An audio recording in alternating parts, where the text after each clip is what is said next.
Welcome back to the Animite Tales podcast. This episode is going to be an update, and I'm joined by Kane and Sam. Hi, guys. Hello. Oh, there we go. Hi. Well, today is, as I said, just going to be an update, so we'll probably just go through a few things real quick. As of last time, there have been quite a few new things that have been added, more specifically with the website. So I guess we'll talk about that for a little bit. First thing is, originally there was an entire page called the Powers page where you could have a look at all the different powers. But that was it. It was just the names, and that was it. Now you can click on any single one of the 74 different powers that we have, accessible by superhumans, anomalies, and omegans, which can allow you to see exactly how the powers operate, and they are in their PDF forms. Best part is, because they are links, you can also then, once clicking them, bookmark them for yourselves and use them as and when you need them for your own characters. Second to this, there are a few additional updates, such as lore for all of the Omegan powers, to explain roughly what they mean in story terms, rather than just in their mechanical aspects. This will be coming soon as well for the superhuman powers, but there are 64 of them, so it's going to take us a little while longer for that one. Again, this game obviously is completely open for anyone to be able to play or try out. You do not have to worry about purchasing anything or paying for anything. However, if anyone does wish to support us on Patreon, they are more than welcome, as we are in desperate need of help. Nevertheless, though, we wanted to keep it where payment was completely optional, rather than anything else. So, of course, your support is greatly helped, but it is not 100% necessary if you're not able to. The game is 100% open in beta, though, so just know that anything that we do, anything that we create, and anything that we have is entirely open to change, but it is still within the copyright functions of the Animite Tales. That's pretty much about it for the terms of the website, other than you can have a look in and you can see what exactly we're doing. But there have been a few new changes as of since, such as a few tweaks here and there. Nothing too big, nothing too major, unless, if I'm completely mistaken, since the last time that we met. Do you guys remember any big changes as of recent?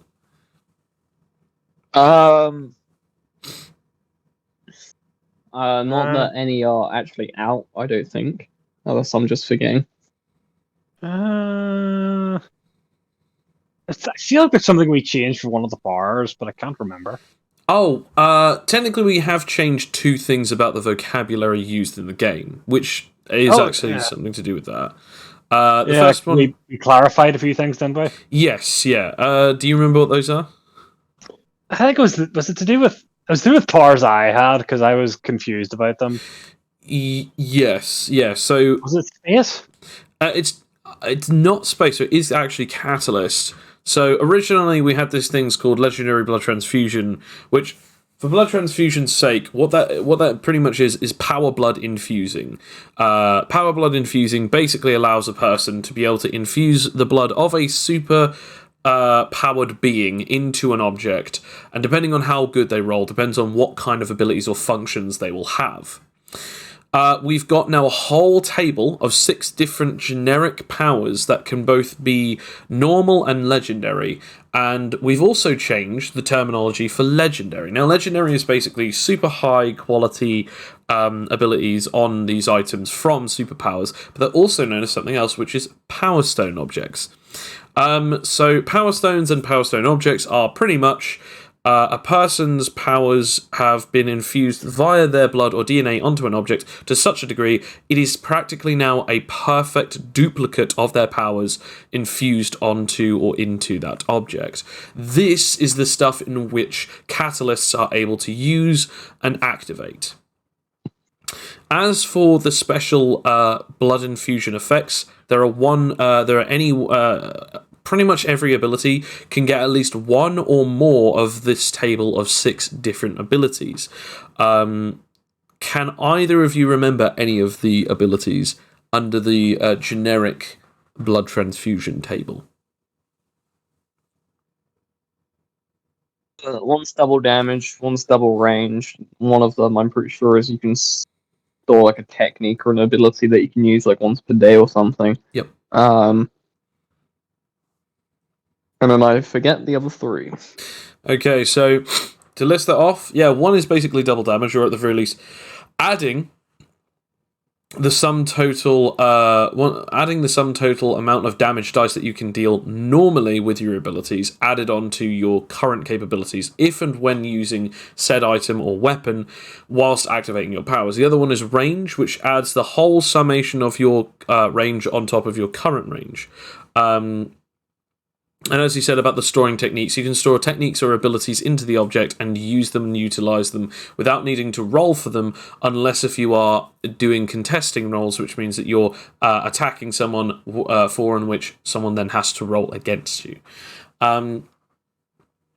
Now, the other three are based on passive damage, meaning that the object is permanently and passively continuously doing damage. The other one is stockpiling, which allows the user or anyone who has a similar damage output to be able to store damage within inside of the weapon and unleash as much of it as they want rather than the entire load. And the final one is based on pretty much the equivalent of whoever shall be worthy. The concept of this is that it's programmed to have the exact requirements of the original donor, meaning that, say, for instance, if you have 15 strength and 1 super strength, a person needs to have immediately either 15 strength and 1 super strength or higher. There is even another variant of that where you have to have the exact same amount of stats as the original donor when they infuse this weapon, or be the original donor. Otherwise, you cannot lift that weapon whatsoever, regardless of your abilities or powers.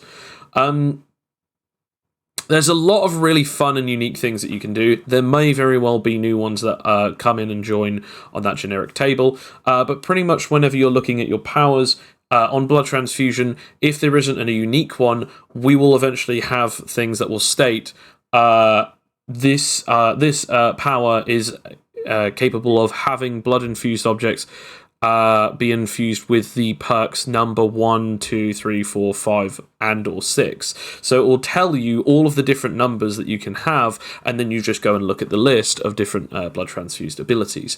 Some powers will get both one generic ability and also a specific special unique ability from the actual powers themselves. For instance, Anarche, Kane's character, has the ability to have it that they can manipulate their weapons telekinetically through the means of it generating light. So therefore the object generates light and the user can basically summon it back to them as and when that they need.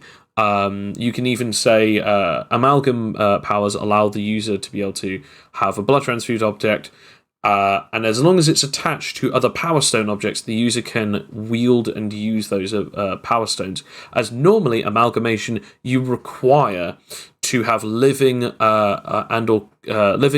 subjects that you can amalgamate your powers to, whereas in this case it's actually power stoned objects as long as they're touching legendary blood transfused amalgamation objects. From now on, legendary blood transfused also will just be considered power stone objects, either meaning an object with practically the equivalent of a power stone within it, or even the equivalent amount of ability, power, capability from the original user inside of that object as if it were a power stone. So either it will be a power stone or a power stone object. This actually means that there's a little less confusion as to what is and what isn't legendary or not, because instead of saying, oh, it's a legendary blood transfused object, you can say it's a power stone item. Because otherwise, normally, it would just be, oh, it's a blood-infused, etc. Whereas a Power Stone item, it means that it is of the highest grade and is quite literally a duplicate of someone's powers stored into said object. Any kind of things that I should go on this? I mean, what are your thoughts, Sam, as the person who is currently playing as the current catalyst in the party? I have yet to use it, but seems to work in theory. Yeah, I've yet to. It's one of those things that I have to actually test out first. Fair. There is actually something else that is... Because There you go. Because that's one of the things as well, is there's a lot of things that look good written down, but one or two things have to actually be tried out before they turns out to be, yeah, they're good. Or, oof, that breaks the game. Yeah, I mean, the legendary effects aren't going to be too much of a problem. As a matter of fact, this actually does, technically in some ways, nerf Catalyst users without Blood Hack still, but it also buffs them. Because originally we said legendary blood transfused items that aren't just pure power stones, Catalyst can't wield. Now Catalyst can wield anything that is considered a bloodstone or a bloodstone object. It's just that if there is a legendary, or if there is a blood infusion perk on it that prevents the user from wielding it, they must have the ability Blood Hack to be able to touch and wield and activate these objects without harming themselves. Which obviously your character has, so it doesn't really matter anyway, but, you know, something to take home. But No one really affect me then, really. No. But on the bright side, the language is a bit more smoother in the terms of using it, because now you don't have to say, oh, it's legendary, this, that, and the other. You can just go, oh, it's a power stone, and that's it. But yeah, so that's that for that part. So blood infusion, blood transfusion, that's now sorted, a little bit more streamlined. I swear there was something else. Oh, right. Oh. No, go on. Is that... Remember that new starter 1D 100 thing? Is that a new rule thing, or is that just a funny weak quirk? Now, the thing that you and Kane made? No, it's not me, actually. Kane, you and Bill made it, I believe. Me and Bill came on a one late night ages ago, because we got bored. And then we were trying to figure out stuff to do for characters for Connor, actually. And I was just like, sure, why don't we just use that system? Would you like to explain the system?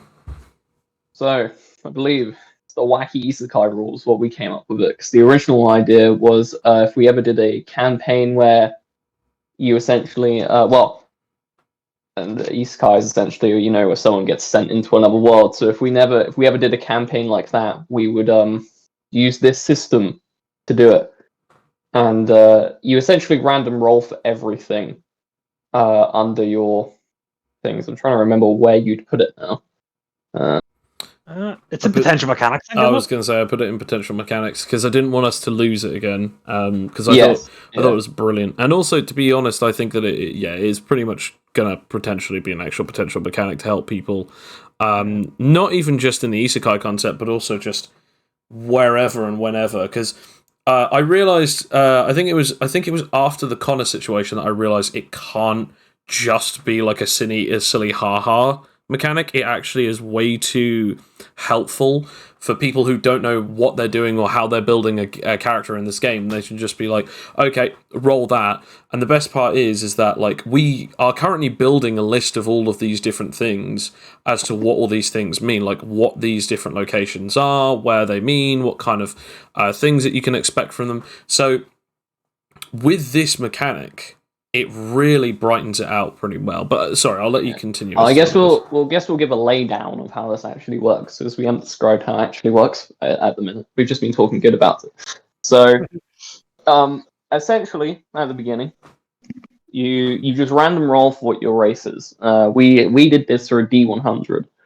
So essentially, we made pretty much the rarest races be human and Omegan, from what I remember.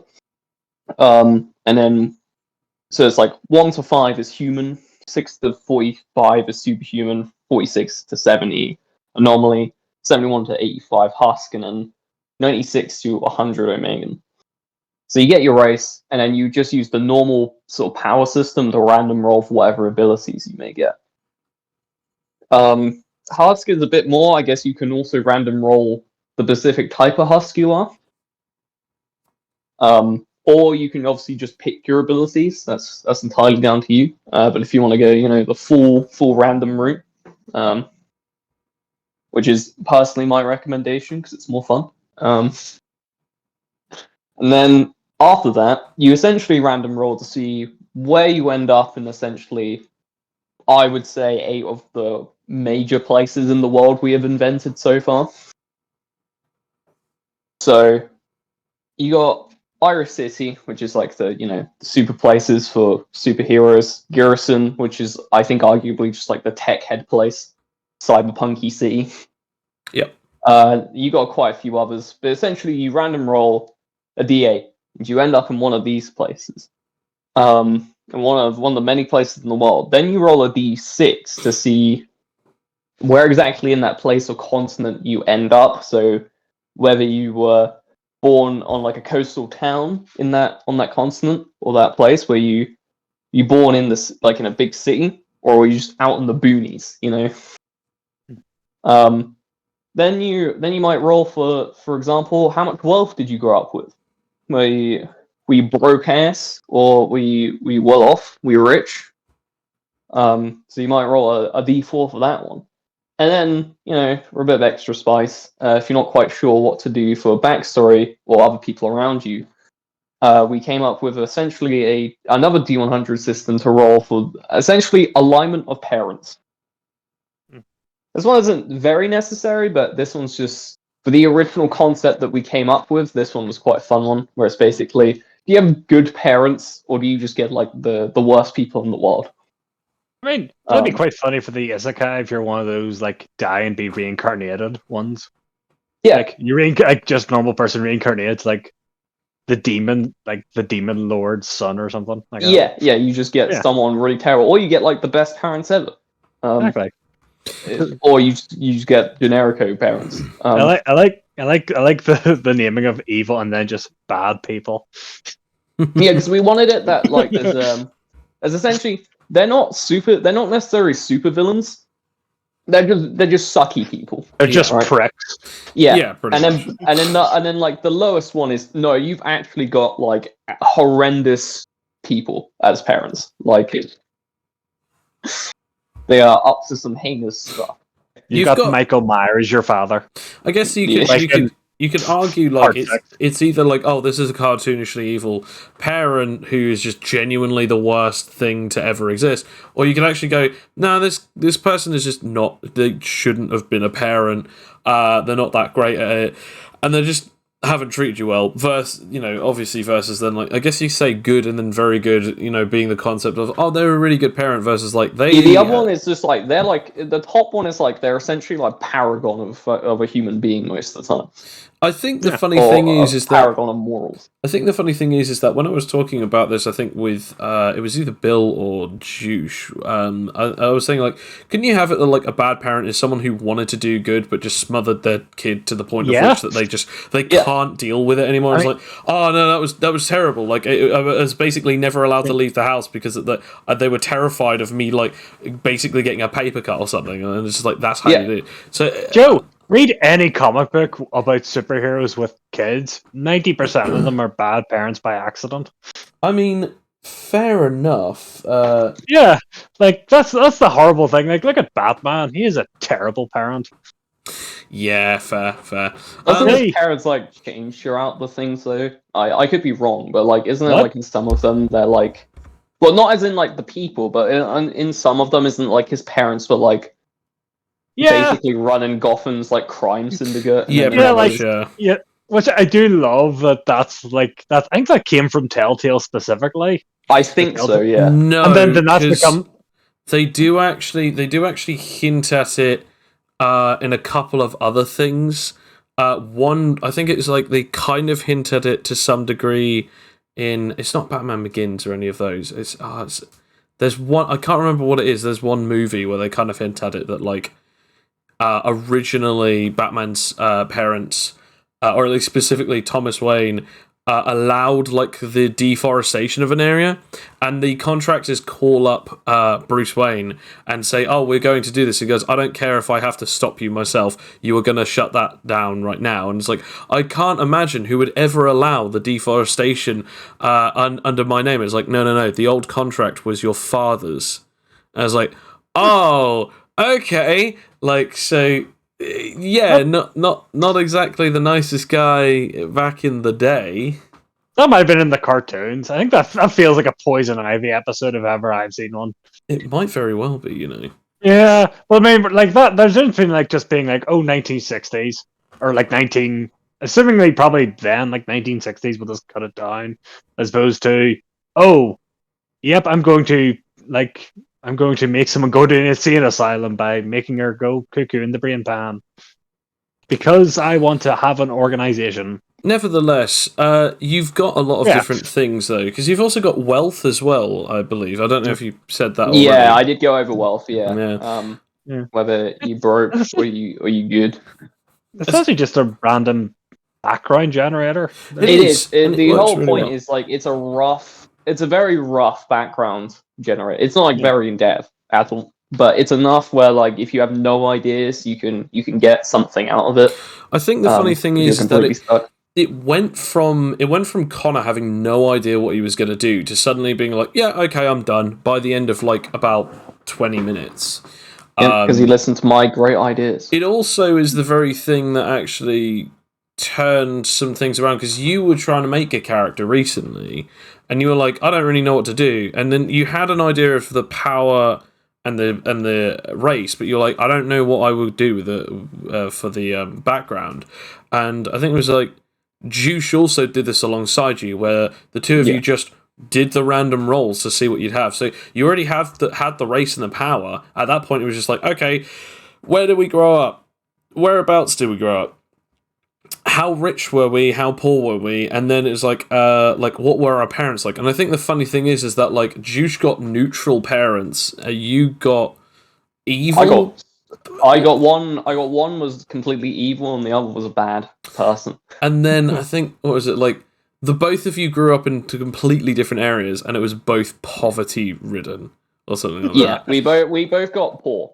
We both got the lowest role you can get for wealth. We got the poor child club. Are we playing heroes, or are you playing like bad people? Because that would work either way. Well, I mean, this is I guess I wouldn't say it's a campaign, but this is for good people. But yes. It does work either way. It works really nicely. I really like it because it doesn't necessarily have to define the character. Because again, like the character could be raised by good parents that end up being a villain. Same with the opposite way, or even just obviously you're raised by good, raised by bad, end up turning good, end up turning bad, whatever. But it's just fascinating, nevertheless, to see exactly what people create. With it, so that's actually going to be in the rule book at some point.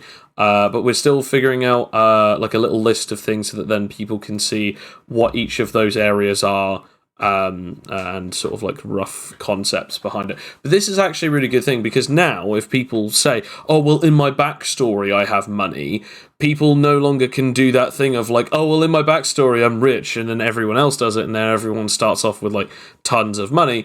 If people want to do it, it's like, all right, you have to roll the 1d4, and depending on how high it is, or whatever the roll is, it's like, okay, now we have to see it. It's like, oh, poverty, I can give you, if I want, nothing, and if it's like filthy stinking rich, it's like I can give you a certain amount if I really want to, sort of thing. Like it's fascinating. You would love that coin, because it's in Shadow of the Demon Lord. That is a mechanic in the game, is you have to roll for your wealth. Starting wealth. I think we were talking about this at one point, and he says, "Oh yeah, they're like that's in Shadow of the Demon Lord." Yes, and the lowest class is destitute, where you essentially just have rags and I think a stick as your starting items. Yes. Coin is an artist, by the way. If people have yes. For those of you who don't know exactly who we're talking about, it is either Coming Soon Entertainment or Coin, which you can check out his stuff on Twitter. He's a very good artist. He does all of the different bits of art that we have for all sorts of bits and bobs, including the artwork that we currently have for Sam and Kane's characters. We also have plenty of artwork that we use on the front page of our thumbnails for the games that we run. We sort of leave his art up there. It's also all of the artwork that is all over the website as well. So that's another thing to have a look and check out. I guess there is one thing that I wanted to say about some of the mechanics that we've sort of been doing. So we did that. The isekai thing was very recently, or at least the random background generator. Yeah, we came up with ages ago, but we hadn't touched it for ages. To be honest, I really took that for granted. I did not really look at it that much. I was like, it sounds cool. But I think it was one of those things where you guys made it because I was sort of teasing a campaign that never really sort of did anything. We didn't really go anywhere, and I just forgot about it. It can still happen. And then you brought it up. I think it was like Sunday, and I was like, this is really good. Like, this is really, really good. And I saw, obviously, you and Juice making characters with it. And I was like, yeah, we can't let this mechanic go. I don't know why I felt like I slept on it for so long. I mean, to be fair, a lot of things that me and Bill get a bit wacky late at night if we stay up too long, with nothing to do. That's when the creative juices start flowing. That's when we start talking about philosophy, as everyone knows that's the greatest time to do so. Oh, yeah, of course, yeah. So I don't blame you for ruling it off as just a weird thing that we came up with, but yeah. Fair. But either way, it's a nice addition, and I'm very glad that it's a part of the system now, and I'm looking forward to seeing what kind of weird things that we can come up with. I swear there was something else. Oh, right. Yes. So that also in this section, because we've also got all of the rules there being split up as well. On top of them being split up as well, we also have something else, which is we've got like a set of rules for the combat. Now, some of them people already know about, such as combat turns, dealing damage, and so on and so forth. But we actually have a set of different wordings. This is what I mean that we're sort of adding to the vocabulary of the game and adding to that shared language, which is we talk about just regular damage or nominal damage, and that's just, it is what it is. You just deal damage, physical damage, fire damage, whatever.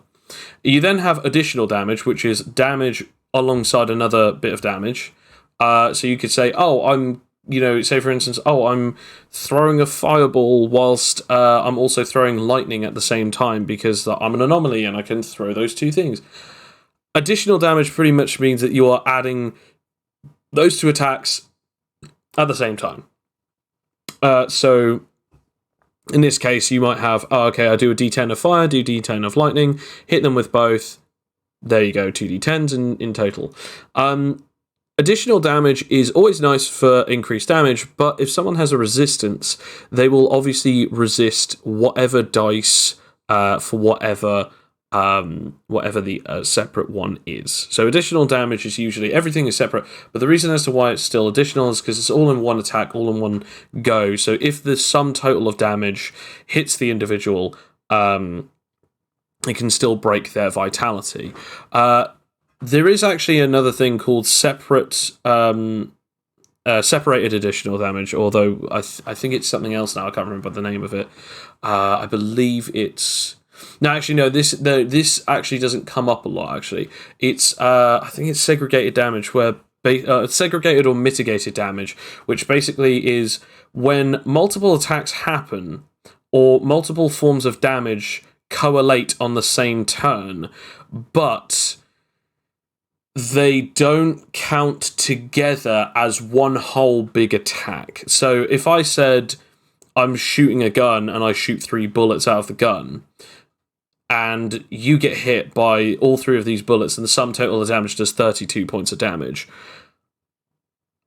If that's the sum total, and you have vitality of, let's say, for instance, 20, and each separate bullet does no higher than 10 or 11, that does not break your vitality, because you are being hit by separate bullets that don't break your vitality. Together, they also don't add up together. They obviously add up in the terms of your health being missing, but they count as 3 separate shots or 3 separate points of damage. Therefore, if you have armor resistance or damage resistance, and you are hit by 1 bullet, and you know that bullet does no damage to you, it is going to take it off from the sum total damage each and every single time that you get hit by a separate bullet. It doesn't weaken your resistance whatsoever because they are separate. And finally, the last one, well, I guess this is technically the last one, which is initial damage. And what initial damage means is the exact beginning damage type that you are wielding that has all of the power from your attacks, your dice that are fueling this attack. So, in other words, you have a sword, and obviously you are dealing physical damage, and you are swinging this sword. And normally, if you were to punch someone, say for instance, if you were wearing claws or something like that, if you were to punch someone or hit someone with an object, it would normally do physical or blunt damage. But because that you're wielding a sharp weapon or covering yourself in sharp objects, when you punch, it causes the initial damage to be spike, pierce, bladed, whatever.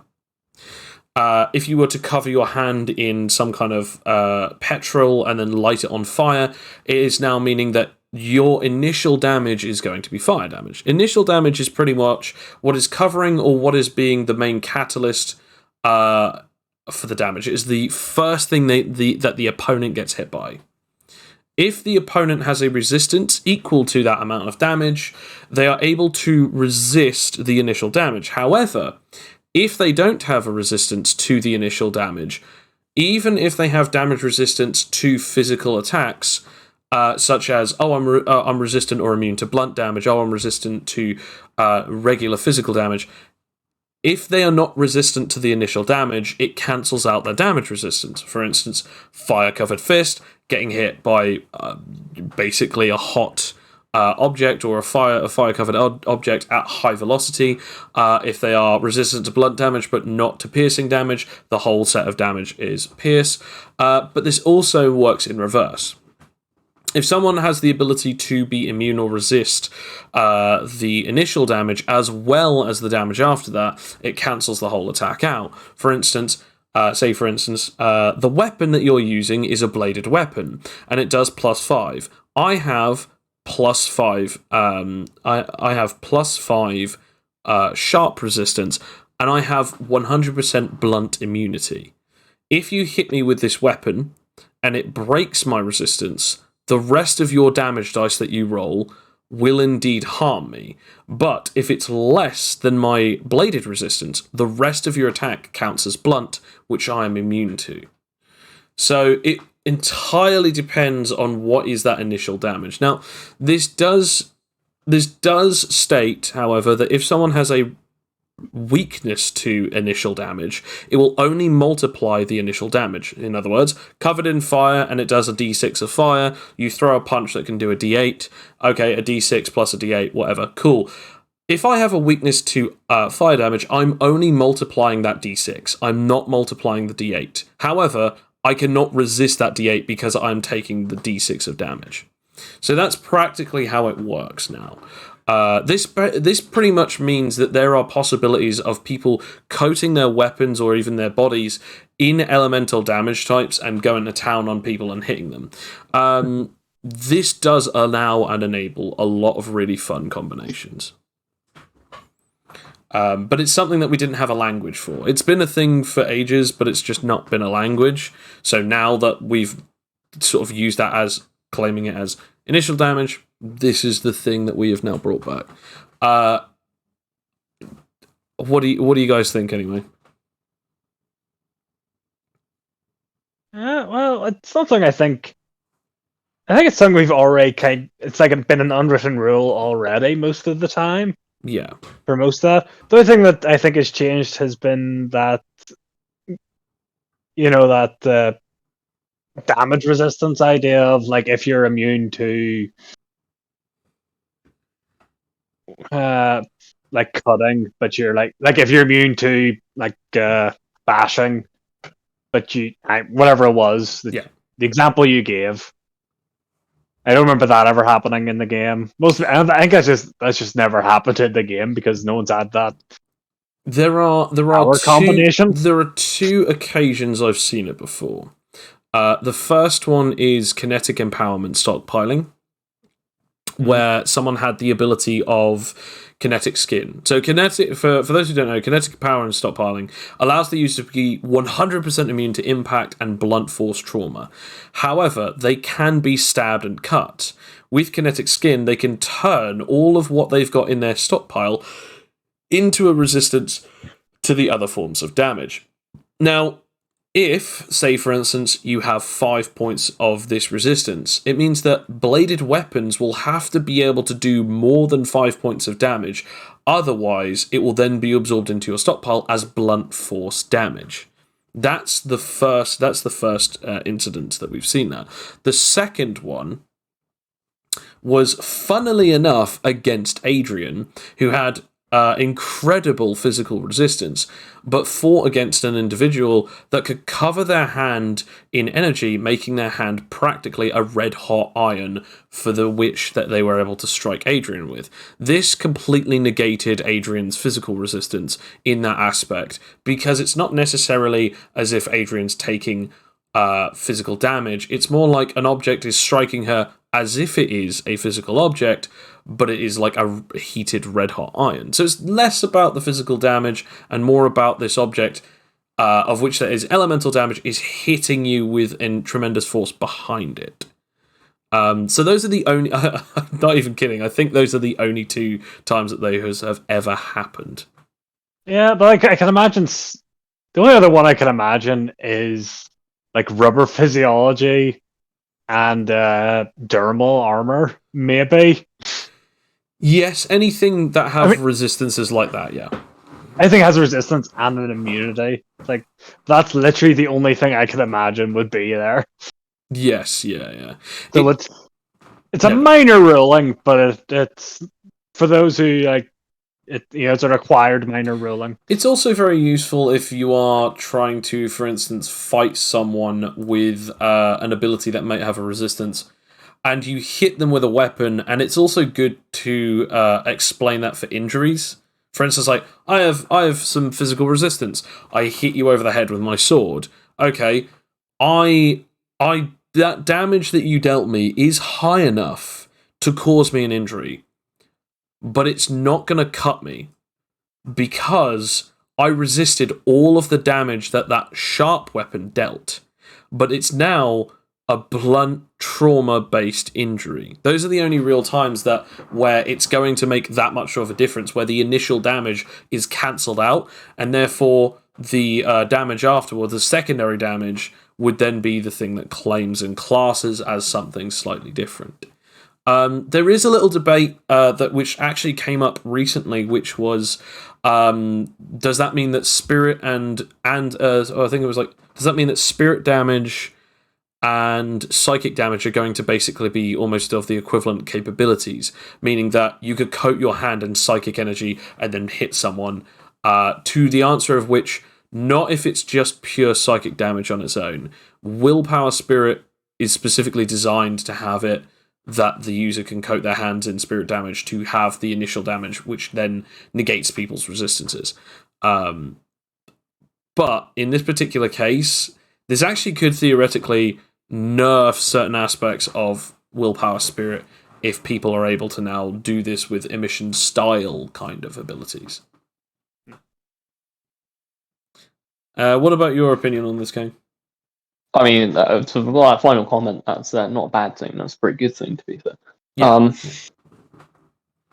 But yeah, I don't really have anything to add. I mean, it's kind of like what the 2 of you have said before. It's been there for a long while. It's just never been given a proper title. Yeah. Yeah, pretty much. That's fair. It definitely means that Havoc Children are going to be even more ridiculous. But yeah, it's definitely they already were. So it's I always forget about Havoc Children entirely. It's because but it's because they don't. It's kind of like Titan. They don't stand out too much. They're just very good at what they do. It's just everyone overlooks them because they don't assume that they're as good as they are. Yeah. Like, it's because they're just too good. I don't even think it's that, because Time Children. I think on paper, people, especially Titan, they just look at it and they go meh. Yeah.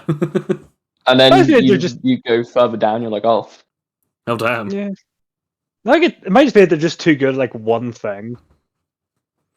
Or maybe Havoc's whole ability is destructive power. Yeah. That's just it. It's just you get pretty much a bunch of damage types and a multitude of ways to use them. And then Titan Child is literally just you get all physical super stats and a healing capability. Yeah, Like they're not wide verse at all. They're pretty simple. It's just once they get to high levels, they get really good at what they can do. Oh, absolutely. I think I saw something interesting about that, which was technically the way in which their powers work. You activate your abilities either whilst you're holding or touching something, or you activate it and then you hit something, which basically means that you can activate your powers and then throw an attack at early game, if not like practically. No, you know what? Let's say without any trades or proficiencies, and you do it at early game. Cover your hand in an element and then throw a punch, or throw a strike or a kick or whatever. That then means that you do a d4 plus then I think it's a d10. Because I think their starting damage is d10 because it's tactile. Yeah.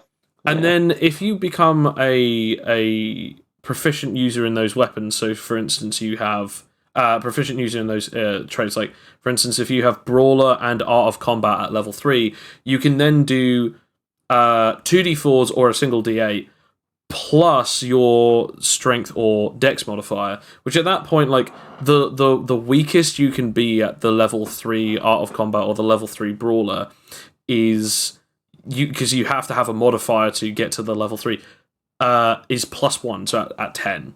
So basically it would then be a d8 plus 10 plus a d10, which is horrifying because that's with no buffs or any additional effects or abilities on the power itself.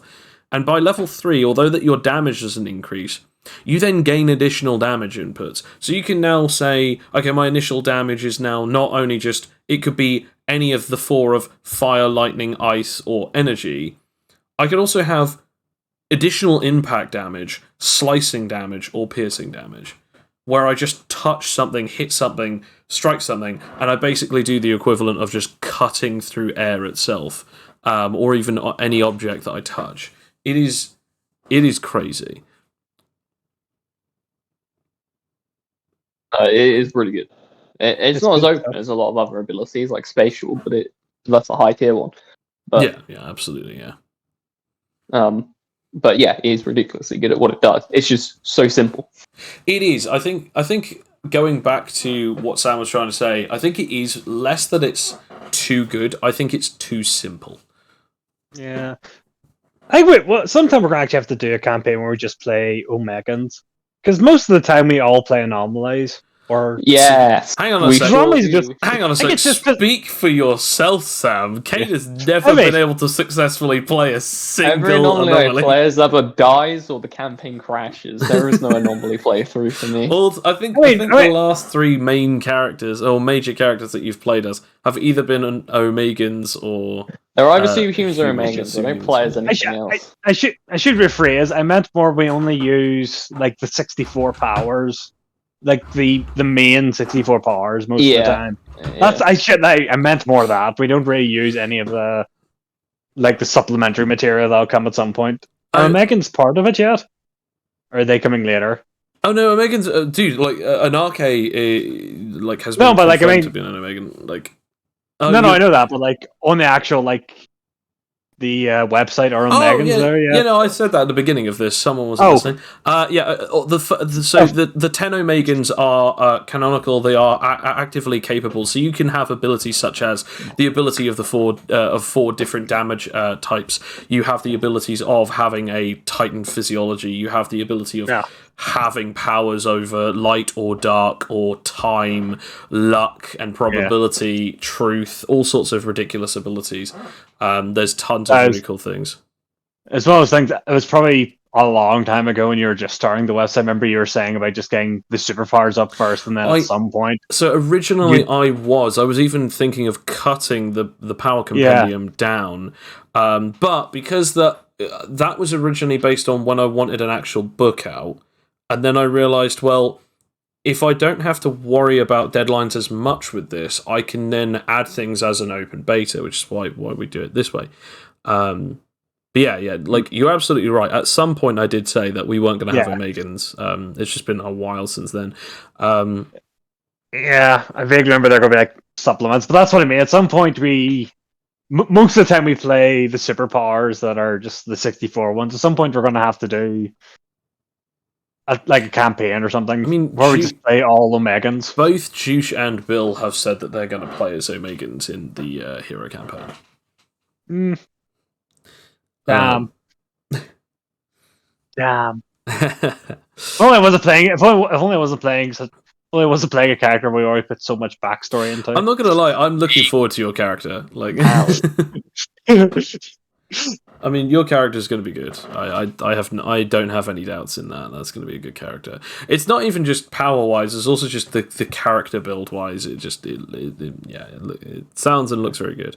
So much art. So much art. Yeah. Going. No, I think Coin might actually kill you if you changed it as well. I mean, he'd probably love it. He loves drawing me characters. I think he does. As he yells in my ear. It's tough love, you know. It's funny that you also bring this up, actually, because now I guess we can transition into the last thing as we close this podcast, which is we are currently making a new additional 16 powers to the Power Compendium. If you think that you could come up with any interesting ideas, head on to the Animite Tales website and message us through the Animite Tales forum, saying what kind of power that you would like. You can also have a look at any of the other powers and try to write your power down in the exact same format, or just tell us the rough idea of what you have.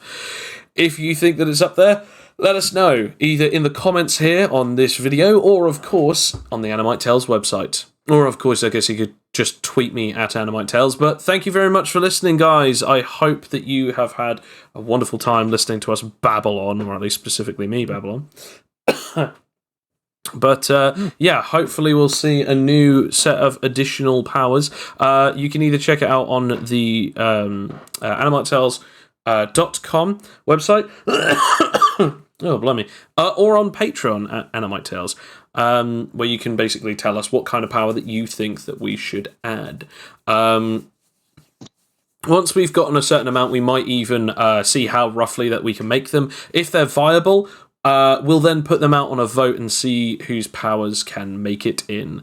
But yeah, that's practically it, unless if anyone else has anything else to say. I guess not. Fair enough. I can think of. Well, that's been all, folks. Thank you very much for listening. This has been the Animite Tales podcast. This is obviously our update of the 22nd of March, 2023. Thank you very much for listening, and as always, have a wonderful night. See you in the future. Just remember, it's a great season for ice cream. I mean, you kind of. You didn't put the poll out. I'm not allowed to say that it's not anymore because I missed it off. But yeah, I guess. Ciao, ciao for now.